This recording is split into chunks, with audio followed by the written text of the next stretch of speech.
LSAC notes that you should maximize your chances of admission by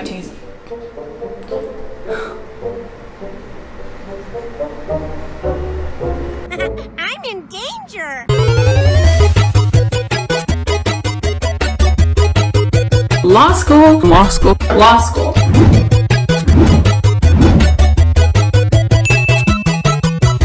What's up, Fairy Flock? I know it's been a long time since my last video and I apologize for that.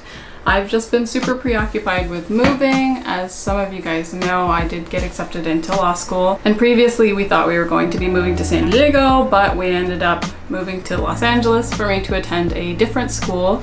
So we were wrapped up in that move for a really long time. But anyway, that's not what we're going to talk about today. Today we are talking about the LSAT. But before we get started, if you're new to my channel, welcome. My name is Keely.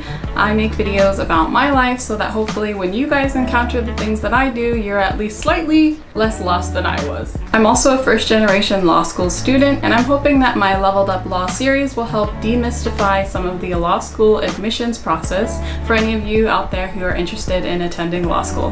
Now, this one's gonna be a long one, so make sure you grab a cup of coffee or tea and we'll get started. This video was made in July of 2020, so all of the information in here is current as of this month and this year. So if you are watching this in the future, please make sure to check out the LSAC website to get the most updated changes, content to the LSAT, and rules. So first off, what is the LSAT? The Law School Admissions Test, or the LSAT, is a part of the admissions process for Canada, the United States, and a number of other countries. The test is designed to test your critical reading, analytical and logical reasoning, and as well as your persuasive writing skills, all things that you're going to be needing in law school. The LSAT is the only test accepted by all ABA accredited law schools in the United States and common law Canadian law schools as well.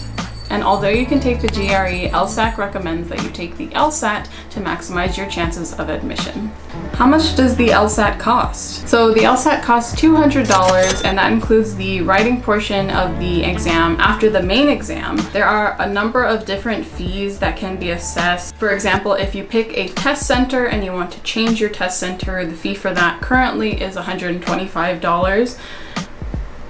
So not advised to do that, but the normal fee assessment for the test is $200. What are the components of the LSAT? The LSAT is administered in two parts, the first part being a multiple choice 99 to 102 question exam, normally administered in test centers. However, due to COVID-19 and the different measures that everyone has to take to socially distance, the LSAT has a slightly different administration format right now. I'll tell you more about that later, but first let's focus on what it normally looks like. So the multiple choice portion of the exam is normally 5 sections, and it normally lasts about 3 hours and 50 minutes. But there are a lot of things at an in-person administration that can cause delay, and I've seen test durations last up to 7 hours. Now, as I mentioned, it's a 5-section test, and after the 3rd section, you'll get a 15-minute break before you start the next 2. Even with the LSAT being administered in person, the test itself is actually still on a digitalized tablet. I believe it's like a Microsoft Surface or something like that. At least it was for me. LSAC does have a little simulation on their website of the digital LSAT so that you can get comfortable with the interface, which I highly recommend you do before you take the LSAT, because you don't want to be sitting in the test center and being anxious because you don't even know what you're going to be met with. It's much easier to be prepared for that so you can worry about other things while you're there. Like the test. So this part of the LSAT consists of 1 analytical reasoning, 2 logical reasoning, and 1 reading comprehension section, as well as 1 unscored section of any of the 3 previously mentioned types, and the test won't tell you which section is the unscored section. You will be able to tell after the test is done what type of section your unscored section was, but you won't be able to tell which of the 2 or 3 sections it was. For the multiple choice section, you'll have 35 minutes to finish each section. The second part of the test is called the LSAT writing, and it is taken at home online through a proctoring software that you have to download onto your computer. It's only available to you after you're registered LSAT, so after the date that you actually physically take the LSAT, then your LSAT writing will be available for you to start and complete. The proctoring software, which I mentioned you download onto your computer, will run through like a security protocol in which you have to show the room that you're in, which is called a room scan. It will also include ID verification, so you'll have to have your driver's license or some other type of photo ID available for them to check before you even start the exam. In addition to this, it will be a full continuous recording for the entire duration of the writing portion of the exam, so that's 35 minutes long, and you cannot leave the field of view of your webcam during that time. Now, as mentioned, the LSAT writing is in fact a writing exam. So you'll be doing a persuasive essay based on a prompt from LSAC. The prompts in general are pretty similar across the years, so I highly recommend that you search out some sample prompts from LSAC from past years, or sample prompts from different studying resources that will allow you to prepare for writing the essay. Basically, LSAC will give you about a paragraph long prompt, and in the prompt you'll have two choices, and both choices will have both flaws and benefits, and you can make a strong case for either one. Your job as the writer is going to be to pick one of those very clearly and not be wishy-washy about it, and write a persuasive essay detailing why your choice is the correct one. I'm going to put an article down in the description box from PowerScore, which is an LSAT learning resource which helped me prepare for my LSAT writing. I knew exactly what to expect and I wasn't caught off guard by anything, so I recommend you check that resource out, and again, I will leave it in the description box for you. How are the LSAT and the LSAT writing scored? So the LSAT writing is not scored, but that doesn't mean that you shouldn't take it seriously. All schools that you apply to receive your LSAT writing sample, and they may or may not read it, and it may or may not factor into your admissions decision. So just err on the side of caution and do really, really well on it. The LSAT itself is scored on a scale from 120 to 180, with the average score being 150. All questions are weighted the same, and there are no deductions for incorrect answers, so it's to your benefit to guess if you start running out of time, rather than leaving those blank. What forms does the LSAT come in? With COVID-19 affecting LSAT administrations in person, LSAC had to design a new format called the LSAT Flex. The LSAT Flex is administered in a 2-hour period with only 3 sections as opposed to the 5 of the normal administration. This at-home version of the test is 3 sections, each 35 minutes, with no breaks in between sections. So there are similarities in the two formats. However, obviously the LSAT Flex is a lot shorter and you take it in the comfort of your own home as opposed to being in a test center. As of the time of recording, I'm not sure how long they're going to be offering the LSAT Flex. It seems like it's just a response to the pandemic that's currently affecting the world, and I'm not sure when they're going to get rid of that as an option for taking the test. So how do you register for the LSAT? The first step for registering for the LSAT is to make an account on lsac.org. This is also where you're going to handle most, if not all, of your law school application process, including submitting letters of recommendation, answering the questions of each school's application, and submitting all of your personal statements and different essays that schools request. Before you sign up for your LSAT, there are just a couple of things that I want you guys to be aware of. So first of all, do some research on the test centers that you're going to be taking your exam in. Again, I'm assuming this is post-COVID-19 measures and you're able to take it outside of your home. Do your research on the test centers because they are not all created equally. Some test centers are known for having bad AC, outside traffic noise, in general just older style classrooms, small desks, and things like that. So make sure to check out what kind of environment you are going to be going into to take this very important exam before you get there. I also recommend you choose a test center that is close to you in location to avoid both a long drive and the potential for you being late. If you're late to the exam, chances are they're not going to let you take it at all just because of those delays that we talked about earlier. How many times can you take the LSAT, and how many times should you take the LSAT? At the recording of this video, you can only take the LSAT 3 times in a single testing year, which runs from June 1st to May 31st. You can take it 5 times within the current and past 5 testing years, and you can take it a total of 7 times over your lifetime. Now, LSAC does note that the LSAT Flex test does not count towards this total lifetime 7 test administrations. And if you happen to be blessed with a score of 180, which is a perfect score on the LSAT, you will not be allowed to take it for a 5-year period following that score. Now, as far as how many times you should take the LSAT, this is purely my opinion. The LSAT is not cheap, okay?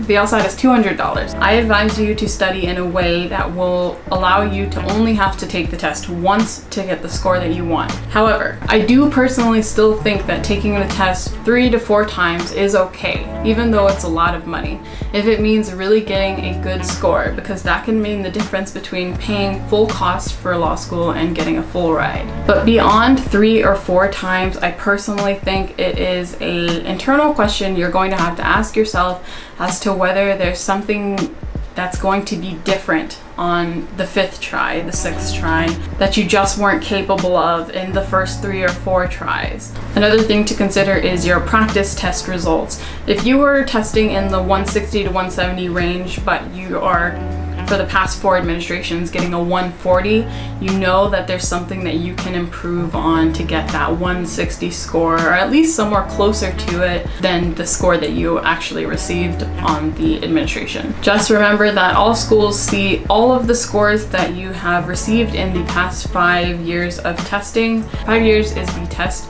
reporting period for law schools, so again, they will receive all your test scores from that time, so to be able to see if you got a 140, 170. If schools notice that there is a large point discrepancy between your 2 or 3 or 4 test administrations, for example, if you got a 140 for one administration and the very next one you got a 178, they would have some questions about that. So some schools will ask you to write an addendum saying, hey, I had this extra studying supplement, or I chose to take a prep course, or what have you, just something to explain why the sudden jump in test scores. What methods of study are there for the LSAT? There are lots of different ways to study for the LSAT, and I recommend you check out all of them and try different ones out. Don't be afraid to switch it up if something isn't working, but I really recommend you go with whatever works best for you. And that's going to be the theme for all of your law school career too. A lot of people are going to do it one way, but if you can find a way that ensures your success, then do it that way. One method is self-study with the aid of different books. Some commonly recommended self-study books are the LSAT Trainer by Mike Kim, the PowerScore LSAT series in general, as well as the Loophole series.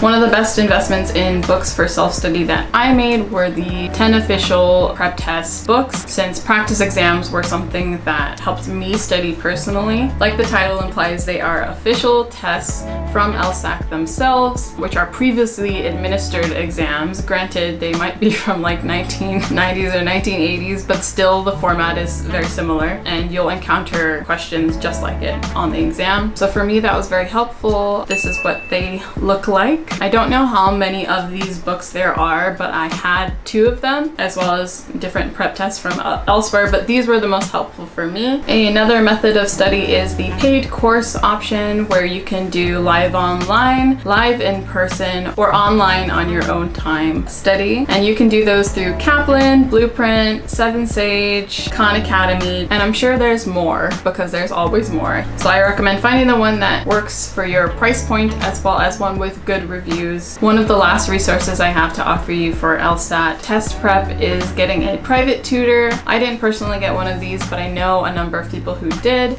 and for them it was very helpful to have a one-on-one experience with someone explaining how to approach the LSAT and strategies to use. So if that's your deal, go ahead and go for that option. What other informational resources are there for for the LSAT. If you're somebody that likes to connect with other people on what you guys are all going through, then I recommend you look up some Facebook groups for LSAT studying and test tips. Additionally, if you're a Reddit user, there is r/LSAT, where you can get answers to many of your questions about the whole law school application process, as well as preparing for the LSAT specifically. Just a little caveat with r/LSAT. It seems that most people in that subreddit are high achievers, and so I don't want any of you to get discouraged from pursuing your law school journey based on what you see in there. Use this how you like, but for me it was more helpful as an informational resource and less helpful as like a human to human resource, just because the data on there is so skewed towards high achievers and it can be a little discouraging if your numbers aren't like theirs. That's just a little caveat for that. Additionally, there are podcasts and YouTube channels that you can check out that will help you prepare your mindset a little bit more for the LSAT, as well as channels that will give you a breakdown of LSAT problem types and specific solution walkthroughs for questions on your practice exams. Lastly,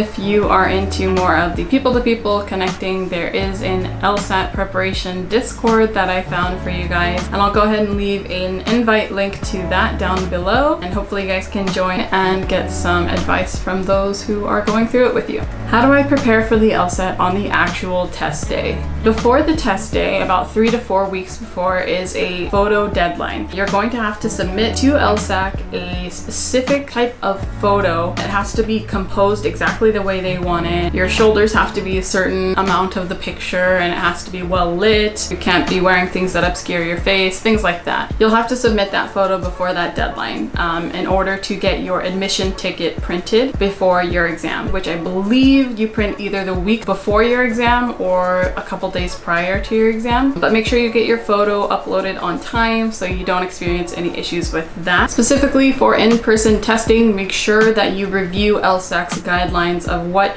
you can and cannot wear and what you can and cannot bring to your test administration. For example, they don't allow wearing hoodies or hoods unless they are for religious purposes. There are limitations on the food you can bring and when you can access it. You're not allowed to bring cell phones into the test exam room. Even things down to your watch is restricted by LSAC. Make sure you review those guidelines before you take your exam. That is super important so you don't get in trouble or experience any hiccups on that day. Lastly, don't forget your admissions ticket. Please print it out, put it in a place that you know you're going to be able to just grab it and go, and it's with everything that you need for the test exam day so you don't forget it. When do scores get released for my LSAT and how are they released? So every administration of the LSAT has a designated score release date, and you can find it via LSAC's website. Once again, it will list your test date and the date that the score will become available. I will put that link down in the description box below because I think it's super important that you're aware of when your score comes out so you can plan ahead for law school application and putting that together. On the date of your LSAC score release, you'll receive both an email and a notification of your score in your LSAC portal. The emails come out in batches,